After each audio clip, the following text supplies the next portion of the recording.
All right. I'm here. You weren't going to get off that easy, were you, without a Pittsburgh Postgame? I wasn't going to get off that easy. And, well, here we are. We're looking at a Game 7. Louis Domingue allows two horrible goals, goals that an AHL-caliber goalie should have stopped. And the Penguins left their foot off the gas in the second period. Maybe not in the way they did in Game 3. This time, emotions boil over. I think it's been beaten into the ground that Evan Rodriguez's penalty in the second period opened the door for the Rangers. But you know what? The Penguins are tied 3-3 going to the third period. They're playing with their third-string goalie. They're playing without Sidney Crosby. And I feel like they're still in a pretty good position. But you need a goalie to make a save on a shot that 14-year-olds make saves on 99.5% of the time. And I'm not sure what he's doing there. It's a harmless shot from Chris Kreider. It's probably going over the net, in fact. If he would have just ducked, it would have been better.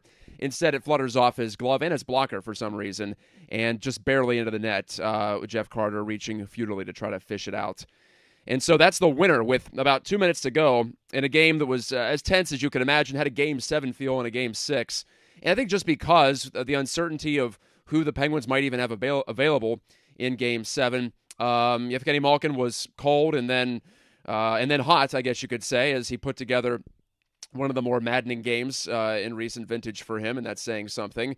Quarterbacking an anemic, to put it kindly, 5-on-3 power play with the Penguins in a 2-2 game in the second period. More than a minute of 5-on-3, not just a 5-on-3. Malkin played it. He choked, frankly. He did. But he made up for it somewhat with a breakaway goal late in the second, stealing the puck from Jacob Trouba in effect and streaking in and beating Igor Shesterkin low to the glove side. So actually, I kind of felt decent about that third period. And the Penguins had most of the puck in that third.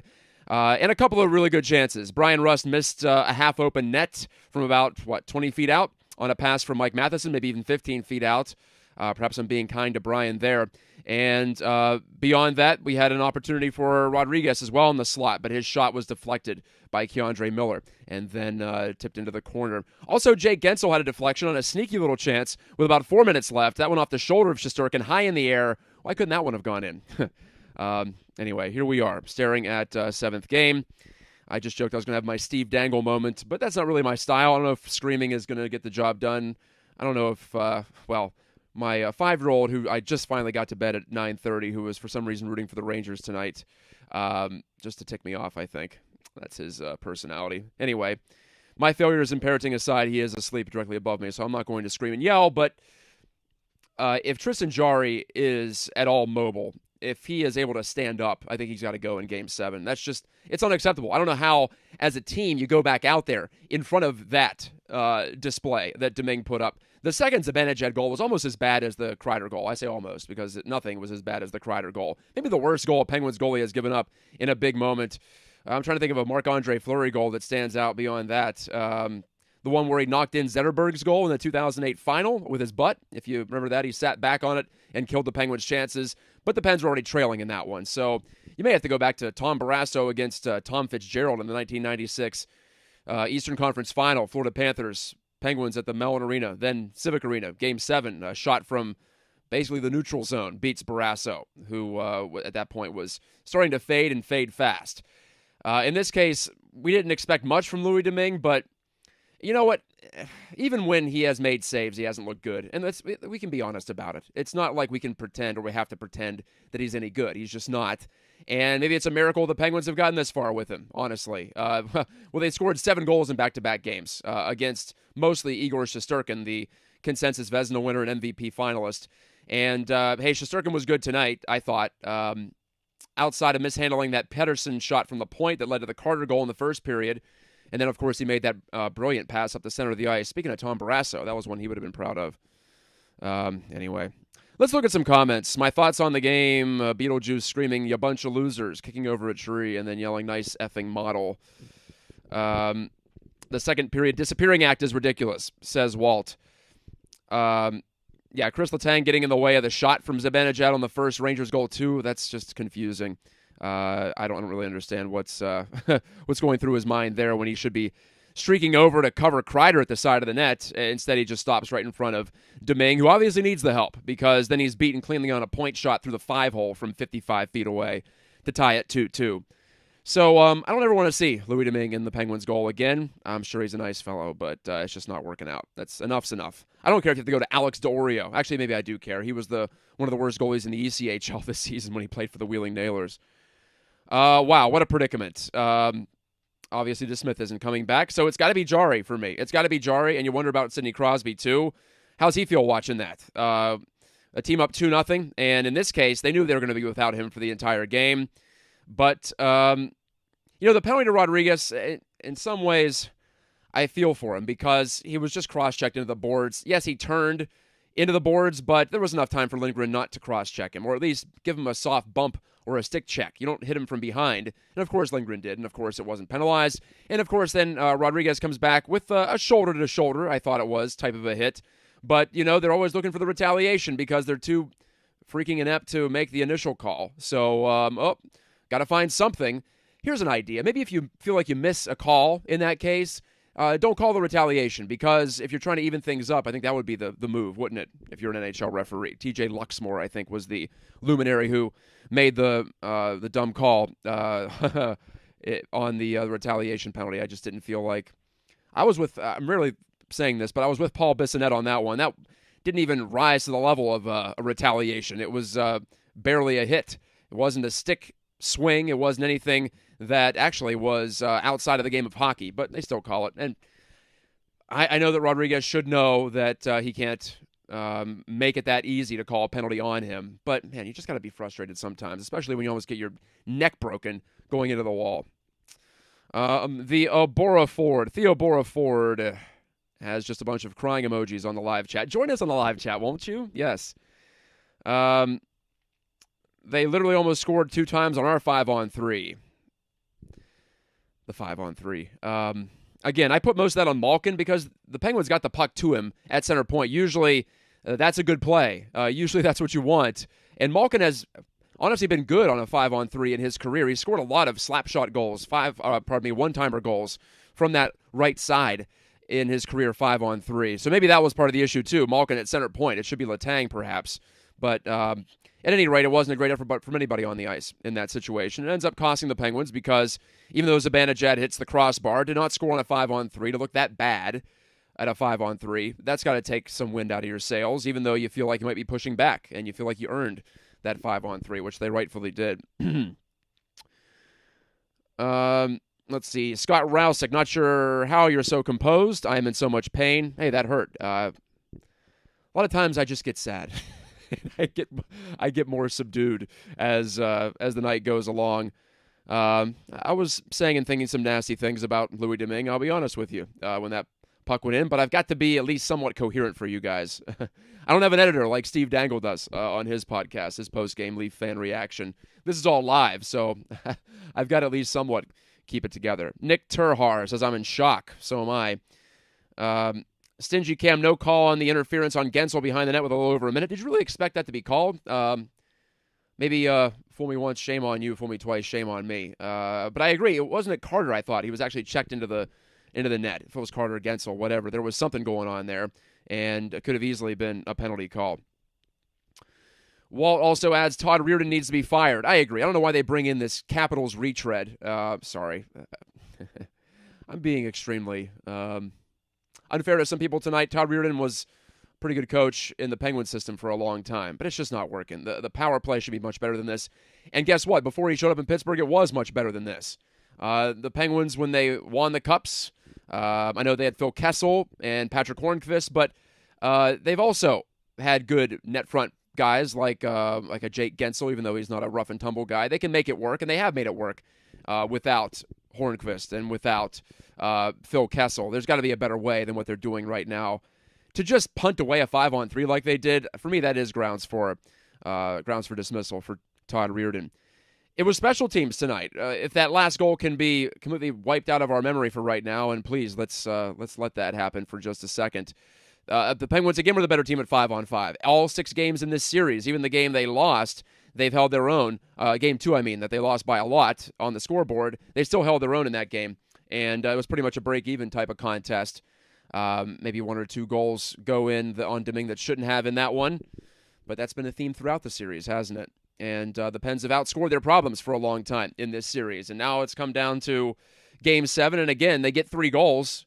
I feel like 3 goals in a Game 6 elimination game should be enough outside of extenuating circumstances. I realize goals are up. And I'm not the kind of guy who wants a lock-it-down type of affair. But they just, like they did in Game 5, they fell apart with a 2-0 lead. Game 5 was looking like a clinic through 30 minutes. And I don't care if you lose Sidney Crosby. So there is some blame to go on players outside of Louis Domingue, obviously. Mike Matheson, another up-and-down game, but that's what we expect from him. Heck, he almost had the game-winning assist to Brian Russ, so him I'll give more of a plus than a minus to. I thought Chris Letang played his bag off tonight, and he was caught up ice a couple of times, but he still was able to recover. That's what you're going to get with Chris, and I was much more impressed with him than I was with Malkin's effort. Malkin had a pretty good third period, and obviously the breakaway goal at the end of the second was hugely critical. But I just couldn't find that game-breaking moment in the third period. Tito says, what a difference a year makes. Now we are begging for Jarry in the playoffs. Yeah, maybe beggars can't be choosers, and maybe we should have realized that even without 2 weeks ago in the season, I think a lot of folks were saying, well, it's all about Tristan Jarry, and a little nervous about him in the net in the playoffs. We would be killing for Jarry at this point. Scott says, if Sid comes back and Jarry plays, I still think the Pens take it on Sunday. Yeah, I think I would feel that way too, even though the home team has won, 5 out of the 6 games so far? I want to say, yeah, the only game 1 went to the visiting team, and that was in triple overtime. I'm not saying that pattern's going to continue. And we've seen the Pens win some Game 7s on the road recently. Maybe not that recently. Okay, it's been a few years. But when they have had success, the franchise has done it in the past. Not that that really is relevant right now. Theo Boraford also saying, we missed so many easy passes, just giving the puck away without awareness. There were some panic moments. And I commented on the Rangers' experience after the first period. I thought they were looking frazzled and rattled. Frazzled? That's a combination. See, yeah, I told you I'm losing my composure. They were frazzled. The Rangers were. But they were. And then the Penguins took their place. When the Rangers started to create, the Penguins looked like they didn't know what to do. And a lot of times, just handing the puck away. That second period comes down to special teams, yes. Comes down to lack of discipline from Rodriguez, yes. But there's also no rule against re-seizing momentum and re-seizing the control of the game by making smart plays. But maybe there just aren't enough Penguins right now who have that poise to make the smart plays at that point in the game. And that's where you miss Sidney Crosby, quite honestly. Christian says, how can we not criticize the officiating? I get it, it's the playoffs, but an obvious boarding penalty with a no call and then a weak retaliation call. You heard all I had to say about that, perhaps. It's a dumb call. It's not a worthy retaliation call at all, in my mind. And it was a justified retaliation, too. Colton says the Penguins threw the game. Boy, I wish it was that simple. Then I know we could all just stop caring and go about our daily lives. My hat is falling off. I apologize. That's what I get for wearing one of these snapbacks. Louis Piddleton says Pittsburgh got stomped. See you Sunday, losers. Yeah, I'll see you Sunday, Louis. Actually, can you play goal? Louis? Kind of the same name, pronounced differently. NES Addict says it's hard to win 3 in a row statistically, so I'm banking on that. That's about where I was. Gary Lavelle adds, do you think we will go far in the playoffs if we win on Sunday? With Tristan Jarry, I like their chances, actually, and with Sidney Crosby. I should make that clear. They're not going that far with Jeff Carter as their second-line center. So it is reliant on Crosby, who did take the morning skate by himself this morning, didn't skate with the team. But for me, that's promising, probably just testing it out, getting his heart rate up, as one of my commenters, Matt Bodigal, noted to me. Commenters, one of my frequent Twitter commenters, one of my followers, who has a background in medicine and concussion protocol. So I don't know if we should expect Sid to be back, but at the very least, there is a possibility that he could play in Sunday's Game 7. 7 o'clock start, I believe it is. And I forget which network it's on. You'll figure it out. You don't need me to tell you what's going on. Christian also adds that he would like to have seen Radim Zohorna, instead of O'Connor. I agree with you there. I think that Zohorna brings that size element. I'm just not impressed with O'Connor, honestly. People keep saying Drew O'Connor. Yeah, he's fine, but for me, Zohorna's made good offensive plays when he's had the opportunities. Last year, especially, we saw him quite a bit in the COVID year. One of the COVID years, I should specify. And he has been able to step in. I know maybe defensively the Penguins had some concerns about him and how he grasped the system. And you know that Mike Sullivan doesn't play guys who don't grasp the system, so perhaps that is what has been holding him back when he's gotten a chance to play. Jeff Candlemo, good to see you, Jeff. Not just on Twitter, but here on YouTube. Never want to make excuses, he says, but the officiating is embarrassing. It makes the plan by teams like the Rangers viable. Take liberties when you're outplayed and even get power plays when players take liberties. Hard to argue, right? That's where we're at. And I want to go through some notes from the game because it wasn't all horrible. But as Brian Comer says, that goal was more than likely the worst mistake I've seen made by a goalie at the most important time. Louis' glove is an obvious weakness, and his recovery ability is the worst I've ever seen. Actually, he's made some good glove saves in this series. Ones that I've wondered, is that glove NHL caliber and the rest of it is not. The recovery problem, yes, he's just flopping around. He can't really get back up. Looks lumbering in the net. So what do you expect from a guy who's been up and down between the NHL and the AHL and probably was on his way out of the NHL until, here we go, the Penguins have back-to-back goalie injuries and have to throw him in there. Okay, let's go to Twitter. And someone, let's see, who is this here? Hayek and Hockey says, when you own a shop in the Strip District and you're looking at 2 pallets of spicy pork and broccoli shirts. I never want to hear about spicy pork and broccoli. Again, I criticized Evan Rodriguez on his chance in the third period. I said he dusted it off for a little too long. Maybe he did, but he actually did get that shot away. I thought it was interrupted before it even got off his stick and ended up fluttering into the corner. So I apologize, Evan, and I think you played a pretty decent game outside of the penalty.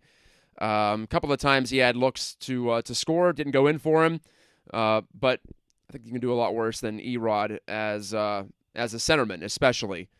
I think I like him better as a center. He tends to get more carry chances, tends to lug the puck a little bit more. Special teams. The PK, whether it's the goalie not making as many saves as he did in the regular season, which I think there's more to that than we expected coming into this series, or if it's just a good Rangers team taking advantage of some chances. But the PK has, again, started to let them down, as it did late in the regular season. No coincidence it started to go downhill, or it continued to go downhill after Jarry went out, because Jarry had a ridiculous save percentage shorthanded this season. And I have a feeling that was behind the majority of the Pens' PK success, which, hey, was good. And the goalie, as they say, has to be your best penalty killer, blah, blah, blah. But if you're not sustainably limiting chances, then eventually that's going to break down on you. Wasn't it satisfying to see Jacob Trouba throw that pass across the blue line and have Malkin knock it down the ice and go in on a breakaway? That was fantastic. Jacob Trouba, as I said after Game 5, a sneaky, dirty player over the years. Doesn't have a reputation necessarily, but I think he finally does after this hubbub over the Crosby situation. I believe a lot of folks across the league, a lot of fans, felt like that was beyond the pale, that hit on Sid. And, the elbow on Gensel, too. Let's not forget about that. For me, that's a suspendable play, too. Anyway, I hate to harp on it too much. Anyway, the best period for the Rangers, in my opinion, in this game might have actually been the first. It sounds weird, but the Rangers, of course, got a special teams goal in the second period. And, 2 special teams goal, a power play goal and a shorthanded goal. The Penguins weren't that great 5-on-5 in the first, especially after going ahead 2-0. They got a little loose. For Toronto hit the post. Zibanejad hit a post in the second period, too. So it wasn't like the Pens played awesome in the first, I'd say even the half of the game. But they were leading 2-0 until, 5 minutes into the second. So you'd like to think that they would realize that they might have gotten away with one there and that they should lock it down, but I guess just too much emotion for some guys to handle, honestly. And I said Malkin choked. I stick by that. I think he really did. And you can have all the success in the world, even in the Stanley Cup playoffs, win 3 cups as he has, been a Conn Smythe winner, and you can still fold under the pressure. All of us are susceptible to that. And maybe when you're a little bit older, too, you start to doubt your abilities. And, that can also cause the mind to play some tricks on you. So the effort on the 5-on-3, it's hard to really pick a turning point, actually, in this game, outside of an abysmal goalie gaffe at the end. Because I think we're all feeling like the Penguins should have found a way to put that game under lock and key. And honestly, just learn from what they did in previous games this series. I thought they did learn from what they did previous games, but again, the lesson comes back to haunt them, and maybe the Rangers are just better in certain areas, and maybe the Rangers are better as a trailing team than they are as a team in a tie game or a team ahead by one. That could also be a possibility. A squad that likes to counterattack like them, that's quick.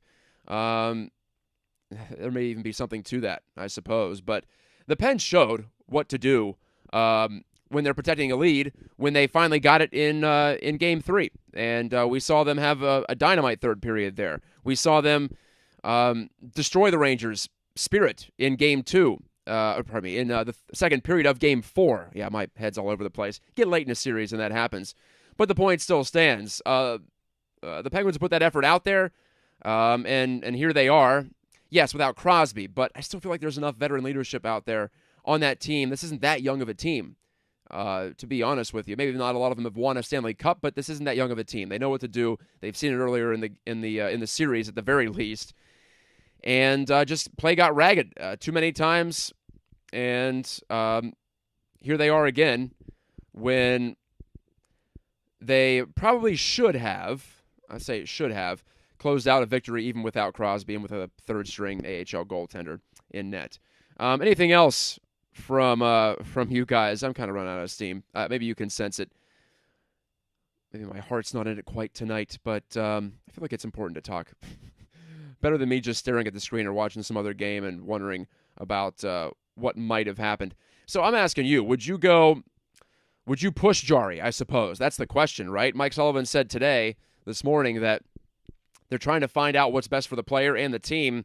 I think we know what's best for the team right now, and it's not number 70 between the sticks. So that's where I'm at with that one. Also, Brian Boyle got injured tonight, and I hate to say it this way, too, but maybe a blessing in disguise. I just don't feel like he's been a good fit in this series. I know he's playing his old team, maybe some extra motivation, but he's getting blown by left and right as well. It's not the type of game for him. I'd rather either see Zahorna or, well, we did see O'Connor tonight, but that was because Sib was out. So for me, if Boyle can't play, then you go to a Zahorna. You need more high-energy players. I think Zahorna is that. Speaking of high-energy, Jason Zucker, let's give him a hand, too, because I don't think he's at 100%, but you wouldn't be able to tell from his effort level. I like a lot of these players on this Penguins team, and I want to see them play longer. I don't want to see this team broken up, but I realize that's going to happen in some form or fashion. Big decisions coming up this offseason if they lose this Game 7. And you wouldn't blame the folks at Fenway Sports Group for taking a look and seeing how they've played in these last two games and saying, maybe it is a house of cards. And perhaps that the team's not as mentally tough as it should be. And this team has left a lot on the table. And I think you could argue the Penguins have left a lot on the table, even with 3 Stanley Cups. What are we looking at here? 4 consecutive first-round losses if they lose this series. They've lost in the first round way too many times. And I don't know who you can pin it on. Probably a lot of guys, right? And perhaps trying to find the right person to blame is just a fool's errand. It's a collective effort in hockey. We all know that. And all it takes is one guy to step up, or one line, one defense pairing, a couple of players at a random time, one goaltender, heaven forbid. Louis Domingue would actually look like an NHL goalie for more than a few minutes at a time. So that's where we're at. Also, Ricard Raquel was not on the ice for warm-ups. He was listed as a game-time decision. I would have been very surprised if he played, just because he's only been in, I think, one practice, and it wasn't even a full contact practice. But Raquel's also on the table, so I shouldn't say that it's going to be Zahorna drawing in or someone else if Boyle can't go, because Ricard Raquel is hopefully waiting in the wings, and Pence could use another game breaker. What a shame it would be to not even get to see him play more than 5 minutes. But it comes down to the Rangers headhunting again. Reeves, Trouba, I guess even Lindgren tonight, right? Not considered a physical defenseman that much, but they're just doing with their coach, Gerard Gallant. Remember back in the early 90s, Mike Milbury called Badger Bob Johnson a professor of goonism or something like that. That's why I feel like Gerard Gallant gets a reputation as this easygoing players coach, right? I think he's got some bastard in him, quite honestly. And just don't approve of the way the Rangers have conducted themselves. But if they're not going to get penalized, maybe I'm the dumb one. Maybe the Penguins are the dumb ones, and they should be striking back in some form or fashion. But again, I don't think that's the way that they win, right? You want to win, and they were close to winning. If Brian Rust hits a half-empty net with about 10 minutes to go, the Penguins are probably going to win that game. If Louis Domingue makes one routine save on two chances from the blue line, the Penguins probably win that game. If Evan Rodriguez doesn't commit a penalty in a situation where he knows the referees have to be looking at him, then the Penguins probably win that game. So many what-ifs tonight, and actually some what-ifs from Game 5. Maybe that's just the playoffs, but I don't think so. And would you consider this a collapse if the Penguins lose this series after being up 3-1? Not at the level of like a 2014 situation against these very same Rangers, but it's definitely a black mark on this core, and not that it takes away from the Stanley Cups, but there have been some really rough moments in the postseason for a team that otherwise, I think a lot of fans out there feel like the Penguins are the envy of the league, but they don't know our pain, do they? And fans of the Toronto Maple Leafs right now are probably staring daggers at me and cussing me out. I guess I don't blame them. Hey, I'm pulling for your Leafs, and I hope they do beat the Lightning. I'm just tired of the Lightning and ready for Toronto to make a move here. Also want to see the Pens play Toronto in the playoffs once before Sid retires. So selfish stuff for me, but now it feels like looking way too far ahead. And I was trying not to with the series 3-1, even 3-2. But the Penguins finally lose on home ice in this series, and now they got to win on the road. So I guess it is time to start thinking fatalistic about it. Pens Nation K says, shave your head on a live stream. You won't. You're right, I won't. I'm growing my hair back, man. It's coming back. I promise, even though it's pretty short around the sides. And Coach Conrad Waite, a former guest on this Pittsburgh Postgame program, says Louis Domingue is exactly what you should expect him to be. Gives you a chance until he doesn't. No reason to be mad at a career backup for not doing better than 900 save percentage. I'm allowed to be mad at him not making that save, I think. I think we're all allowed to be mad at that one. And the second Zibanejad goal. To use the soccer term, they're complete howlers. They shouldn't go in. Soft goals. Charmin soft. Marshmallow soft. Soft as your comforter as you turn over at 3 a.m. to try to go back to sleep after you wake up having nightmares about how this one ended. Just horrible. Why do we do this to ourselves, folks? I don't know. Henry F. has a positive comment for me. As I'm looking at the screen right now, my monitor, and I've been sinking further and further down in my chair as the night goes along. Time to sit up. Time to come to attention. Henry F. says the Penguins are 6-0 in road Game 7s. Just saying, wow, there we go. Let's get fired up for Sunday. I almost wish it was Saturday. Just get back out there. No, I don't. I want Jarry and Crosby and Raquel to have the best chance of playing. So make the game Tuesday, in fact, for all I care. Colton Garbutt says the Penguins never care about having good defensemen either. I don't agree with that at all, actually. I feel like that second pairing of Marino and Pedersen has been set up as the so-called shutdown pairing. Brian Dumoulin, for the longest time, was a really good defenseman, defending defenseman, if that's what you're talking about. Chris Letang is an elite play driver. Maybe not the best defender, but you need play drivers in the NHL. You don't need, I don't know what you're looking for there, Colton. The Rangers defensemen, they're considered to be pretty decent, but a young group. They've given up a ton this series. It's not like the days of the Devils and Scott Stevens. You can't just tie things up in the neutral zone and slow down teams as much as you used to be able to. Maybe in the playoffs you can do a little more than you can in the regular season, but I think my point stands. And the Penguins are mediocre on the blue line because they've spent a lot of money on the forward group, and that's what Jim Rutherford wanted to do. They spent a lot of money on Mike Matheson. Maybe they shouldn't have. I like him as a player, and I think he adds an element to what the Penguins have done, but I guess you could say he's an overpay, and the contract is not a good one. So I'm not as down on the defense as you are. I feel like they've done okay. The last goal kills the Pens, says no fate. Yeah, no kidding, no fate. You can't go back with Dom. Jarry still has to exercise the demons from last year. Problem is he hasn't played in a month, as you note. And I don't know if you can expect 920 goaltending from Jarry, but maybe 900 would be good enough. In a series in which the Penguins have had their success creating offense, they have scored a ton of goals in this series. What are they at now? Let's see. 3 in this game, 3 in the previous game before that. So that's 6, 14 in the 2 games at home. In games 3 and 4, that's 20. 4 in game 1, 24, 2 in game 2, 26 goals in 6 games. This series should be over.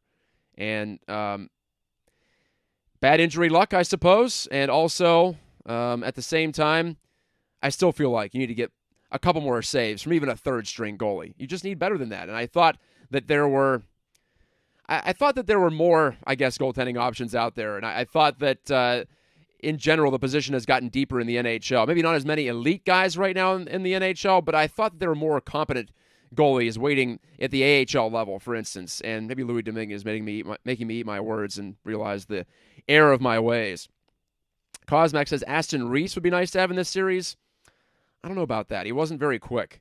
Penalty killing, perhaps. That's where he could be useful. But hey, the Raquel trade was I think, a real positive, and he just got hurt. So that's where we're at. I'm not sure that's worth worrying about. And Theo Boraford adds one more thing. Letang was a warrior today. No shame in him leaving, No shame in his play tonight, and I would hate to see him leave in the offseason. Hate's a strong word, but if I had to pick one of either Malkin or Letang to let walk in free agency, I'd pick Malkin. Malkin is, first of all, at a position of redundancy. I don't want to call it that because if you take Malkin away, the Pens aren't very deep down the middle. But at least you have a Crosby still if you lose Malkin. But you don't have anything close to a Chris Letang if you lose him. So I think tonight just reinforced that. Letang, I felt, was rock solid. And Malkin, in a lot of ways, could have cost the Penguins the game with how listlessly he played that 5-on-3. Yes, he tied the score, but it just wasn't enough from Gino tonight. And I'm going to give him a failing grade overall just because of where he was and what he was doing when the game was in the balance, and the Penguins could have still wrestled control back and had a lead going into the third period, and just played terribly for some crucial moments. Crucial moments with sit out. Just disappointing, quite honestly. All right, that's enough for me. Half an hour is enough. I realized I had the wrong score on the bottom of the screen. It was 5-3. There was an empty netter, but it was basically 4-3. It was a one-goal game. So many people have said, well, there's so many blowouts, not enough overtimes in the Stanley Cup playoffs. Well, I like seeing more goals go on the board, but I also note that a lot of these goals are empty netters, and some of these final scores don't tell the story of the game. In this case, same deal here, but if you watch hockey, you know that. You don't need me to tell you that. And but overall, I am pleased with the level of scoring in the playoffs, even if I don't think it's any credit to the officiating. They cracked down, so-called, in the first couple of games, and we're just getting down. You see when the elimination games come around, they just throw all the rules out the window, and it doesn't matter anymore. And they play, or they ref to manage the game, not reffing what they actually see. So I was withholding any kind of praise for NHL officials for actually calling penalties until we got to games 5, 6, and 7, and I think I was rightful in not bowing down before the great NHL officiating crew and the Department of Player Safety. I'm never bowing down to them, as long as they're led by a goon in George Peros. Theo Boraford, I don't know how to say your name, man. I'm sorry. Theo. He says, Gino made some great passes, though. So many goals missed. The pass from Malkin, I forget who it was to now. Well, I guess the setup to Gensel's deflection I talked about, that was a Malkin pass, was it not? So maybe I'm being a little too hard on him, but that 5-on-3 was just so deflating. I think it was more deflating even than the Rodriguez penalty. So that's where I stand on that. I don't think he gave it his best. He gave it his best effort, obviously, but again, it was just the emotions for Malkin. I think a little too much for him to execute as well as he could. Scott Rousick says 3-3 Washington and Florida going to OT. Okay, I'm going to go watch that one. Thank you for that. I was thinking the Caps were going to win, and I was going to be sad again because I wanted to see the Panthers advance, wanted to see the Leafs advance, I wanted to see the Wild advance, maybe just for Marc-Andre Fleury. It's been kind of a disappointing last couple of days. I guess the Oilers stayed alive. We don't have to see the stinky Kings advance to the second round that far. So it's Theo, says Theo. I guess Theo Boraford, whatever. My name's tough too, so I get it, bro. My name is Matt Gajtka, and thank you for being with me on Pittsburgh Postgame on Pittsburgh Sports Live. Remember to like and subscribe, and I guess I'll talk to you Sunday. Win or lose, we'll have a lot to talk about. I know that much. See you then.